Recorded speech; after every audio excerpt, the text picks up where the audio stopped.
Друзі, всім привіт! Сьогодні готую борщ і хочу показати вам рецепт. Чіткого рецепту не буде, для мене важливо, аби ви чули, як я називаю предмети на кухні або кухонні предмети, як я готую, які слова я використовую і як будується українська мова в побуті на кухні. А, Тож, давайте починати. Теж хочу сказати, що у кожного газди або газдині, тобто хазяїна, хазяйки, свій борщ. Рецепти відрізняються від регіону до регіону в Україні. Я покажу особисто мій рецепт. Спершу покажу, які в мене є інгредієнти. Я вже все приготував, все нарізав. В мене є м'ясо, це свинина. Такі середні шматочки я нарізав. Я люблю, коли шматочки досить великі. Хтось кидає один великий шматок, і потім, коли він звариться, люди його розділяють на частинки і знову додають до борщу. Я люблю ось так. Я люблю, коли м'яса в борщі багато. Тут приблизно кілограм. Далі. На засмажку нам знадобиться цибуля. Я нарізав її ось такими півкільцями. Ось так. Ну, вона така тоненька. Зараз я вам покажу. Ось так. Далі морква, ще буряк і тоненько нарізаний червоний перчик.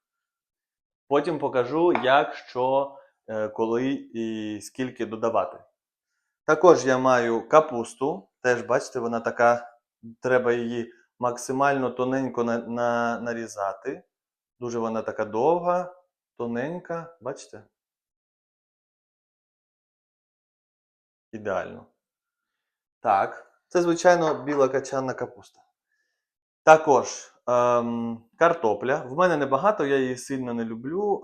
Вона в мене порізана кубиками.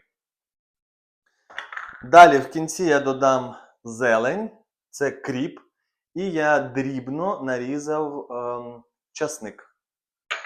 Нам знадобиться сіль, перець і томатна паста. Тож, спершу я додам м'ясо в холодну воду, приблизно стільки води в мене в кастрюлі. І через хвилин 15-20 я додам туди картоплю. Також окремо я почну смажити засмажку.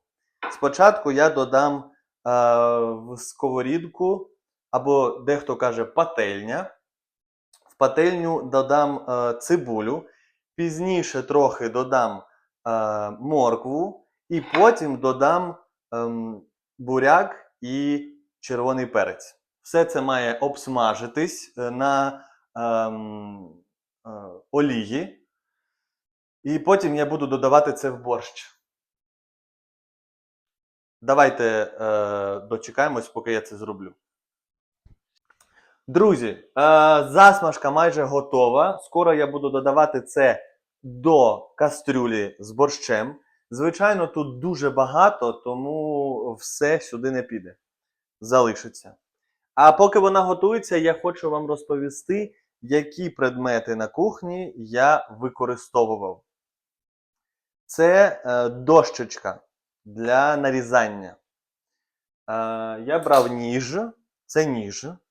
І я нарізав, але чим я нарізав? Ножем. Ножем нарізав продукти.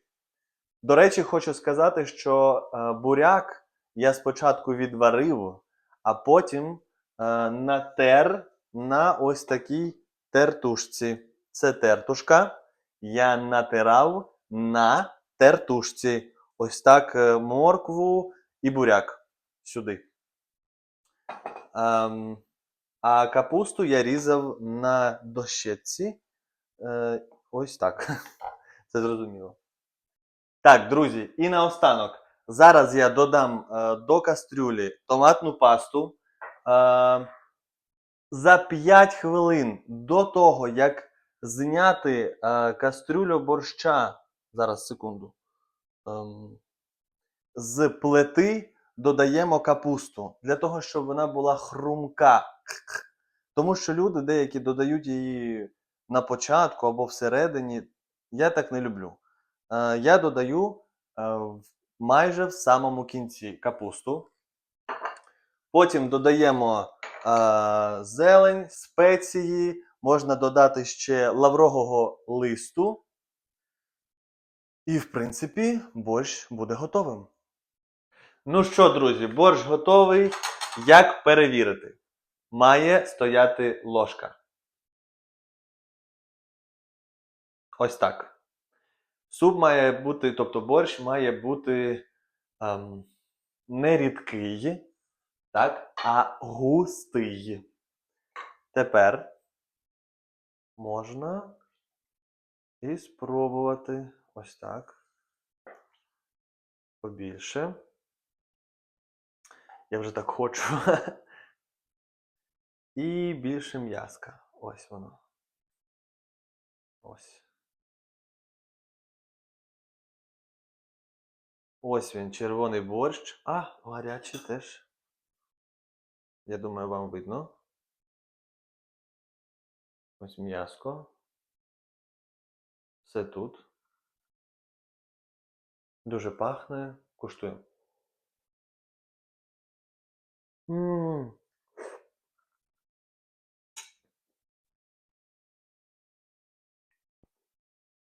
Ось такий сьогодні борщ від Мікити.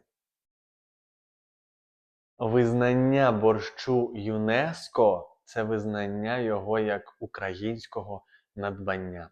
Це підтвердження, що борщ є не просто стравою, але культурним кодом українського народу. Він став символом, який відображає унікальність української культури та традиції, що існують тисячі років. Це підкреслює, що саме в Україні ми можемо знайти найкращий, справжній, автентичний борщ, який для нас має безцінне значення. Це визнання має величезне значення не тільки для України, але й для всього світу.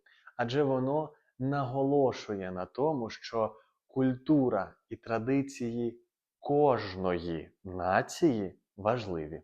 І борщ є символом нашої неповторності.